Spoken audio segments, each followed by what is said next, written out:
Son illər gənclər arasında xarici təhsilə üstünlük verildiyi bildirilir. Və sizcə, nəyə görə gənclər Azərbaycanda təhsil aldıqdan sonra xaricə üst tuturlar?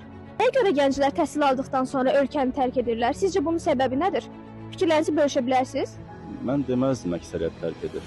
Tərk edən qismlər də yəqin ki, özünü burada görməyən qismlərdir. Ancaq biri olaraq mən xaricə təhsil almış tələbə kimi, bitirmiş tələbə kimi mən heç vaxt ölkədən çıxmağı düşünməmişəm. Əksinə, oxuyub ölkəyə gəlməyi düşünmüşəm. Və bu gün də ürəyim istədiyi yerdə işləməyi bacaran insanlardanam. Yəni düşünmürəm ki, bütün tələbələr, bütün gənclər bu fikirdədirlər. Yəni Bakıda qalmaq istəyənlər də var. Əgər o potensial o insanda varsa, istənilən yerdə, istənilən vəziyyəti qazana bilər. Sizcə nəyə görə gənclər təhsil aldıqdan sonra xaricə üst tuturlar? Səbəbi nədir sizcə?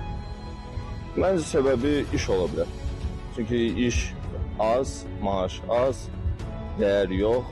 Ona görə indiki zamanlar xaricə üst tuturlar. Niyə? Çünki maraqlı, iş yaxşı, maaş yaxşı.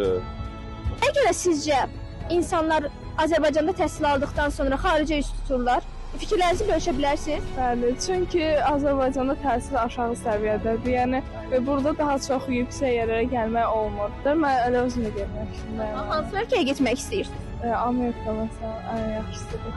Uğurlar sizə.